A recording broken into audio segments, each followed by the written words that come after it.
Here's a video giving you an introduction about SODAR. The acronym SODAR means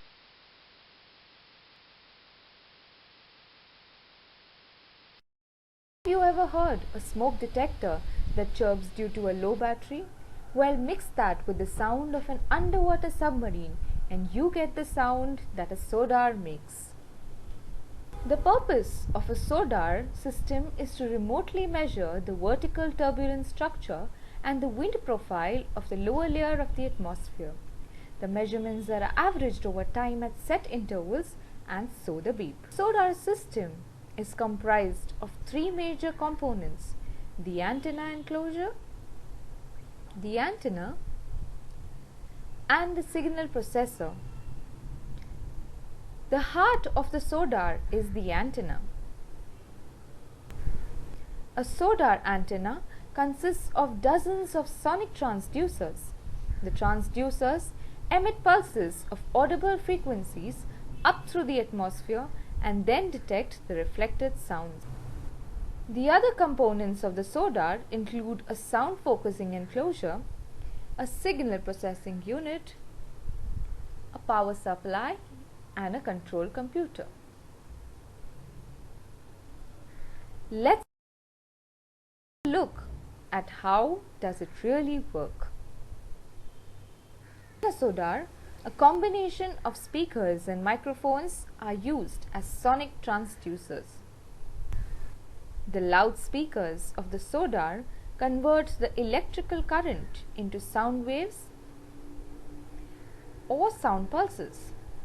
One signal is in the vertical direction and the remaining two orthogonal signals are tilted approximately 17 degrees from the vertical signal.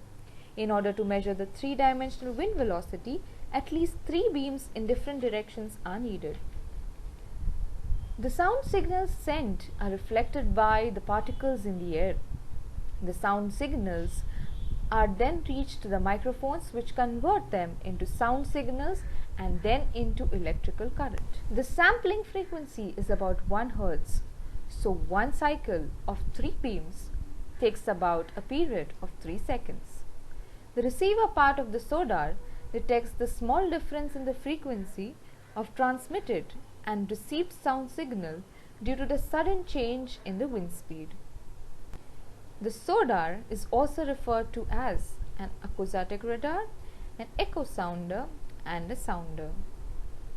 These SODARs are well suited for wind energy studies, to complement microwave wind profiler systems, and for emergency response monitoring systems for low altitude operational measurements of wind fields.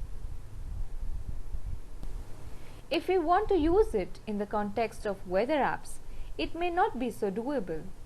Imagine a device standing in its yard that beeps every 10 seconds. That's why it is made in areas where not too many people may be complaining. As it turns out, you will find a SODAR in places like the Arctic and the Antarctic. Conversion can lead to pollution such as smog being trapped close to the ground, with possible adverse effect on health. That's why the wind information from the SODAR could be quite helpful in an everyday life.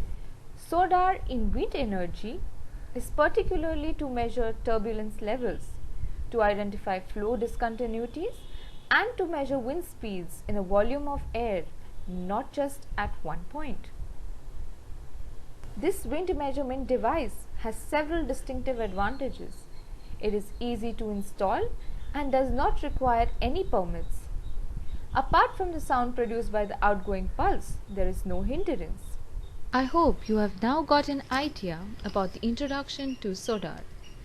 Thank you for watching the video.